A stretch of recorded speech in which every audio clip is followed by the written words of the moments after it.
tushunish, tevarak atrofni tanishtirish usullari, nutqni rivojlantirish strategiyalari, xulosa va kelajakdagi istiqbollar.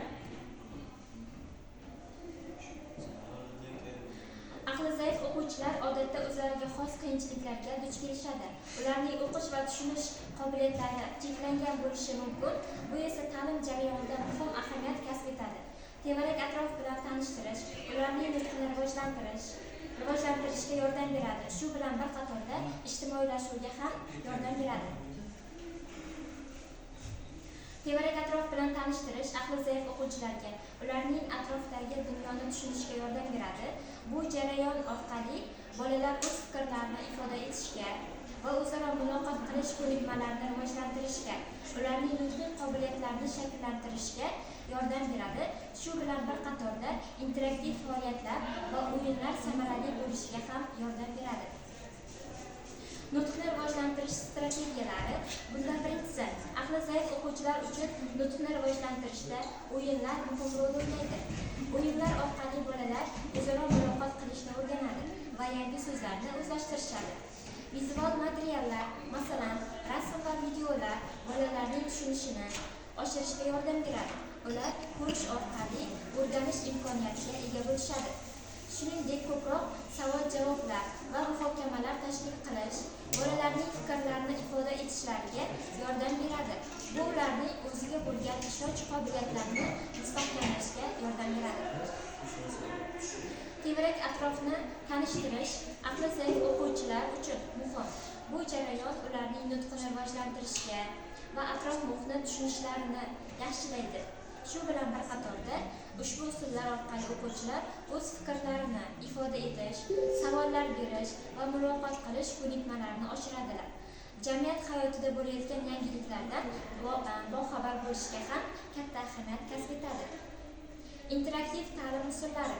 Interaktiv asosan masalan o'yinlar, guruhli o'yinlar, faoliyatlar o'quvchilarning diqqatini jalb qilish. Bu usullar orqali ular o'zlarini erkin his qila oladilar va fikrlarini aniq bayon eta olishiga yordam beradi. Bu esa o'z navbatida nutqni rivojlantirishda muhim rol o'ynaydi. Nutqni rivojlantirish uchun samarali bo'lgan bir nechta usullar haqida ko'rib chiqamiz. Birinchisi, vizual materiallar yordamida o'quvchilarni jalb qilish mumkin.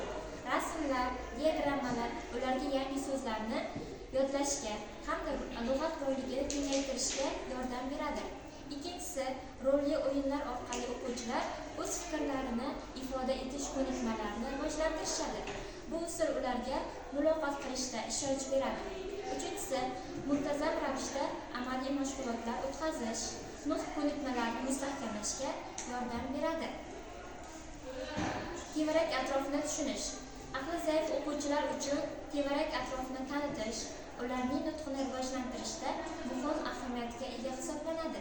Bu jarayonda o'quvchilar atrof-muhit bilan bog'liq bo'lgan so'zlar, iboralarni o'rganib borishadi.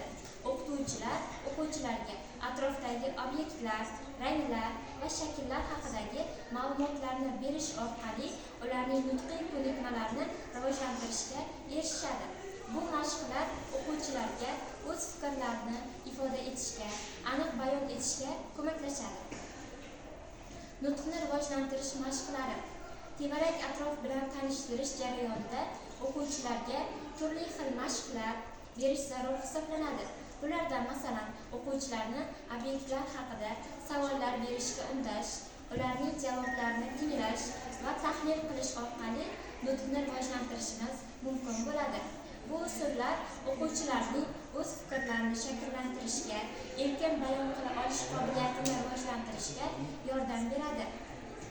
Nutqni rivojlantirishning asosiy jihatlari. Birinchisi, o'quvchilarga atrof-muhitni tanitish orqali yangi so'zlarni o'rganish imkoniyatini beradi. Bu ularning lug'at boyligini yanada kengaytirishga yordam beradi. Ikkinchidan, o'quvchilarning nutqiy faolligini oshirish, rolli o'yinlar va guruhli mashqlarni qo'llash muhim hisoblanadi.